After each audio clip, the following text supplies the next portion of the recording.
அனைவருக்கும் காலை வணக்கம். என்னப்பா எல்லாமே ஆண்டுகளா வந்தாங்களா? ஆமா, நம்ம சிறப்பு நிறைய நிறைய ஓய்வு கொடுத்தாங்க. நல்லா கேட்டீங்களா?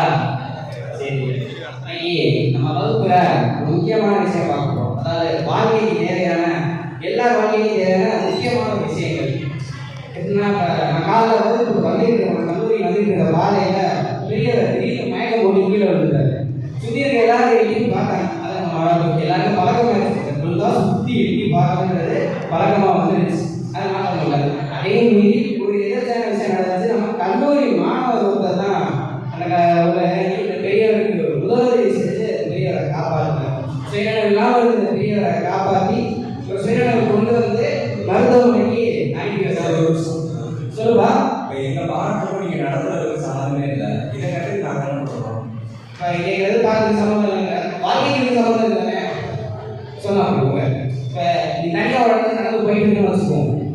தனியாக நடந்து போயிட்டு இருக்க, நீ கேட்ட கேள்வி முதலுக்கும் இங்கே சொல்கிற பாடத்துக்கும் என்ன சம்மந்தம்னு கேட்குறேன். அதானே? இப்போ நீ ஒரு இடத்துல தனியாக நடந்து போயிட்டு இருக்கேன்னு வச்சுக்கோங்க. நடந்து போயிட்டு இருக்கிறதுல திடீர்னு மயக்கம் போட்டு கீழே விழுந்துட்ட.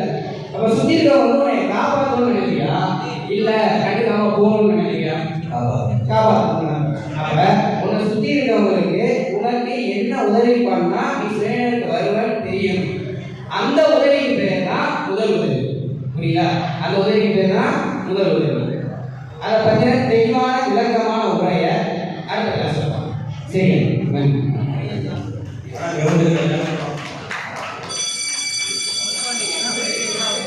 காட்சி 2 விளையாட்டு மைதானம்.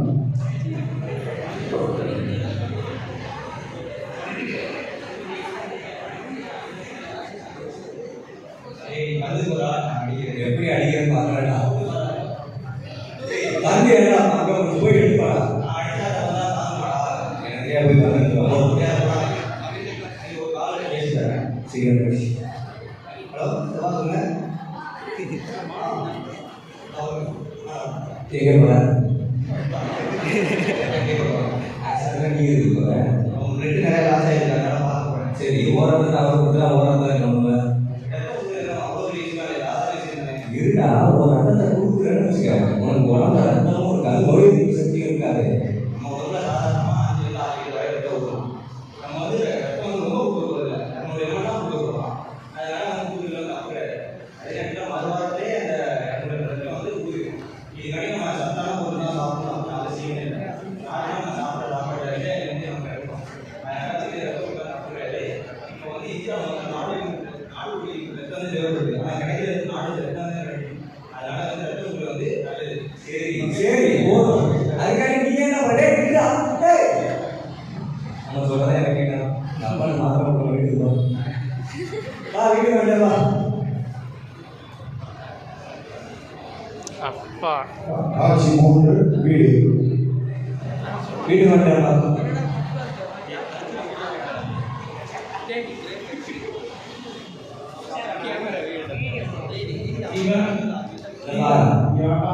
என்ன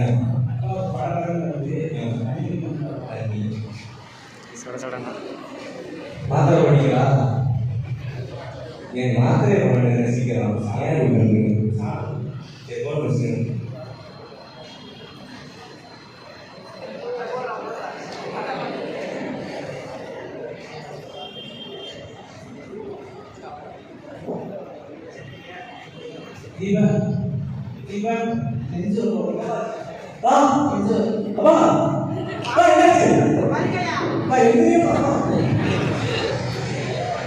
ஹலோ,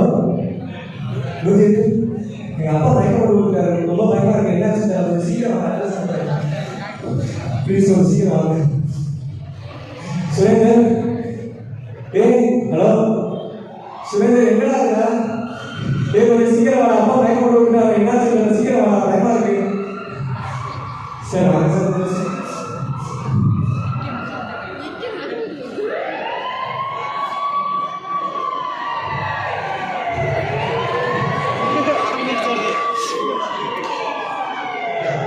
தெரியுது, கவர்ச்சியா இருக்கிறாய். எல்லாத்துல கேட்க போது காத்தல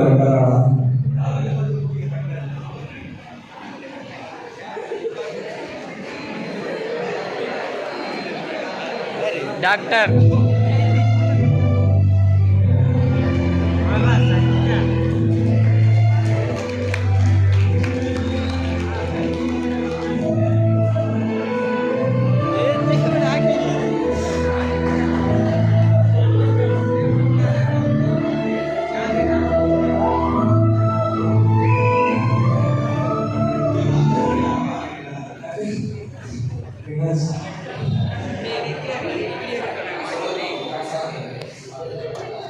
நீங்க என்ன படிக்கிறீங்க? காலேஜ் சைடே படிக்கிறீங்களா? ஃபோன் வச்சுக்கிறீங்களா? காலேஜ் போறீங்களா ரெகுலரா? எல்லாம் தெரியுங்களா? ஃபோன் யூஸ் பண்ண தெரியுமா? ஃபோன்ல எல்லா ஆப்ஸும் தெரியுமா? எல்லாம் பண்ணுவீங்களா? சரி, விபத்துனா முதல்ல என்ன தெரியுமா உங்களுக்கு? அதை பத்தி கேள்வியாவது படிக்கிறீங்களா? சரி, இப்போ நான் விஷயத்துக்கு வரேன். உங்க அப்பாவுக்கு ஹார்ட் அட்டாக்னால ஹார்ட்டோட ஃபங்க்ஷன் குறைஞ்சு அது போய் வெயிலுக்கு ஒரு நாள் வெயில் அட்டாக் பண்ணி வெயிட் விட்டாங்க. அப்பா காப்பாற்றுறது இம்பாசிபிள். பாசிபிள்ப்பா.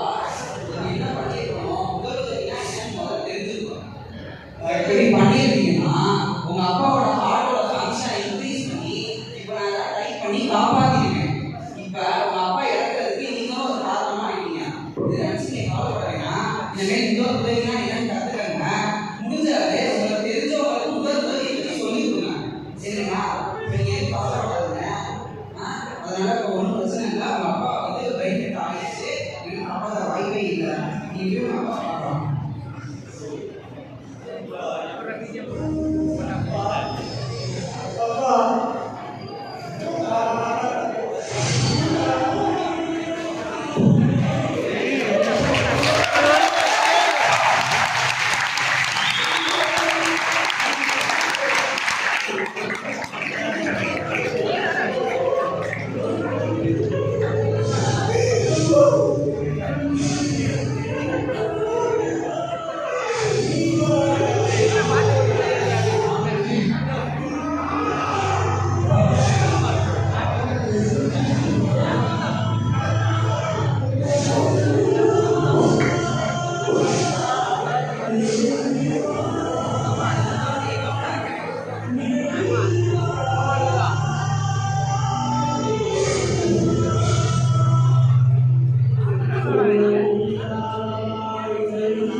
Hello sir. தீபன் அவங்க அப்பா இறந்துட்டாரு சார்.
சரி, தெரியும் தெரியும்.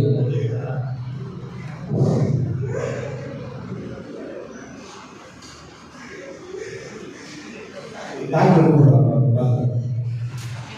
இப்போ என்னால் உங்களுக்கு சொல்ல முடியாது சொல்கிறான்.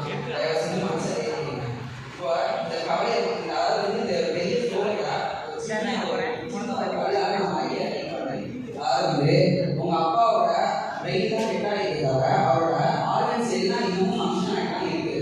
நீங்கள் மட்டும் ஆசைப்பட்டீங்க, அதாவது நீங்கள் அனுமதித்தீங்கன்னா உங்கள் அப்பாவோட ஆர்கன்ஸை இன்னும் ஒரு 4 பேருக்கு கொடுப்பேன். அப்போ நீங்கள் என்ன ஆகும்னா உங்கள் அப்பாவோட உயிர் ஒரு 4 பேர் உடம்புல இருக்கும். அப்போ உங்கள் அப்பா இன்னும் வாழ்ந்துட்டு தான் இருக்காருன்னு உங்களுக்கு ஒரு நம்பிக்கை வரும். சரிங்களா? அதை நீங்கள் தான் முடிவெடுக்கணும். உங்கள் அப்பாவோட ஆர்கன்ஸை டொனேட் பண்ணால் உங்களுக்கு சம்மதமா? கேட்போம் கேட்போம். ஏய் தீபா, அதெல்லாம் முடியாதா?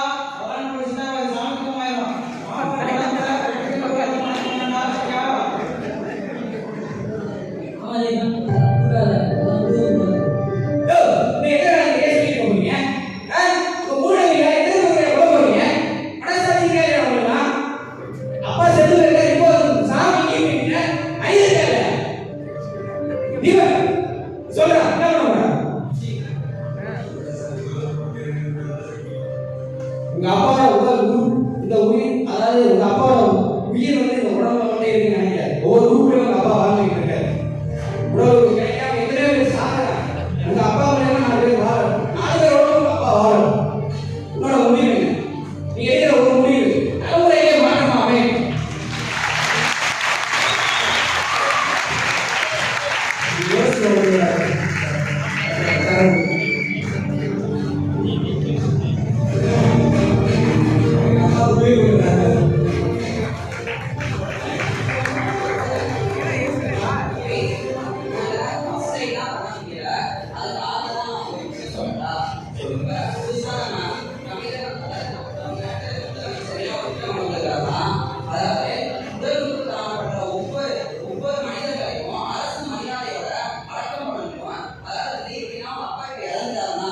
இந்த மருத்துவமனையில சீப்பா உள்ளனா அதை போய் கலெக்டர் இன்ஃபார்ம் பண்ணி அவங்க கலெக்டர் வர முடியாத பட்சத்துக்கு சப் கலெக்டர், வருவாய்த்துறை அமைச்சர் அப்படின்னு அவங்க வந்து எல்லா முக்கியமான அதிகாரிகளோட வந்து உங்க அப்பாவை ராஜ மரியாதையோட அடக்கம் பண்ணுவாங்க.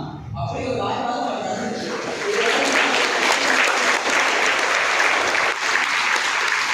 எங்கள் அப்பா ஒன்று மற்ற உயிரினர் எங்கள் அப்பா உயிர் இருக்கிறாங்க. நல்ல முடிவு எடுக்கணும்.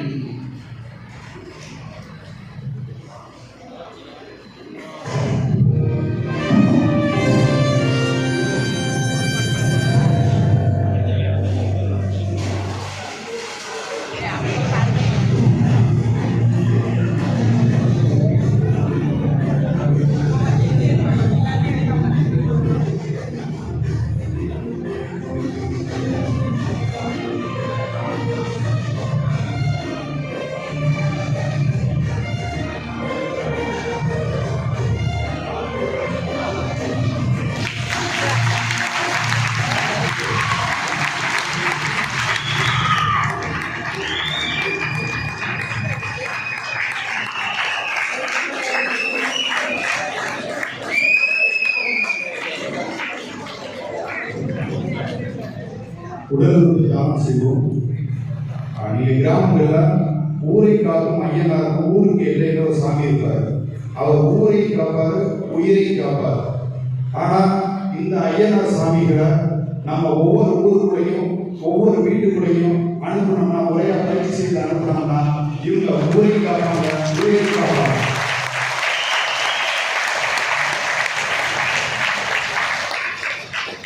வள்ளுவர் திருக்குறள் சொல்றாரு, தந்தை மகன் காக்கும் உதவி, மகன் தந்தை காக்கும் உதவி. 2 விஷயத்தை சொல்றாரு. உடல் உறுப்பு தானத்தை வைத்து சொல்ல வேண்டும் என்றால் தந்தை மகன் காக்கும் உதவி கல்வி உதவி, மகன் தந்தை காக்கும் உதவி முதல் உதவி. நமக்கு நல்லா தெரியும், நம்முடைய எந்த சூழ்நிலையிலும் பெற்றோர் நம்மளை தலையில வச்சு தாங்குவாங்க, எப்போது நம்மளை காப்பாற்றுவாங்க, எப்போது நம்மளை பாதுகாப்பாங்க. ஆனா ஸ்டூடெண்ட்ஸ் நம்ம எப்போ பெற்றோரை காப்பாற்ற முடியும்னா அவங்க எதனால பாதிக்கப்பட்டிருக்காங்க, என்ன மாத்திரை சாப்பிட்றாங்க, என்ன மருந்து சாப்பிட்றாங்க, என்ன சிம்டம்ஸ் அப்படின்னு தெரியல அப்படின்னா நாம் பயனற்றவர்கள், படித்து பயனற்றவர்கள் அப்படிங்கிற விஷயத்தை தெரிஞ்சுக்கலாம். அதனால முதல் உதவி செய்வது, நாம் வணிகம் படிக்கிறோம், தமிழ் படிக்கிறோம், ஆங்கிலம் படிக்கிறோம், அதுல கூடுதலாக மதிப்பெண் வாங்கலாம், குறைச்சி மதிப்பெண் வாங்கலாம். ஆனால் எது முக்கியம் என்றால் ஒவ்வொரு மாணவரும் பட்டம் பெறும்போது 100% முதல் உதவி தெரிந்திருக்க வேண்டும். எனவே முதல் உதவி தானத்தை இந்த அவையில் நாடகமாக நடத்தி கொடுக்க வாய்ப்பளித்த முதல்வர், பேராசிரியர் பெருமக்கள், குழு உறுப்பினர்கள், துறை தலைவர் அனைவருக்கும் இந்த நேரத்தில் நன்றி தெரிவித்துக் கொள்கிறேன். நன்றி.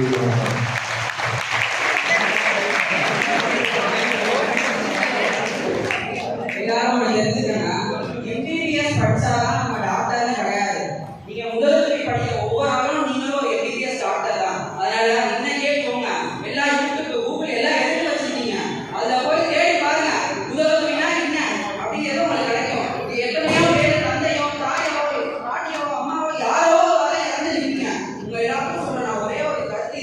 அதே மாதிரி தான் முதல்ல போய் முதல்வர் வெளியே கத்துக்கங்க. அண்ணனே ஒன்று கத்துக்கணும். நீங்க இன்னைக்கு போய் முதல்வர்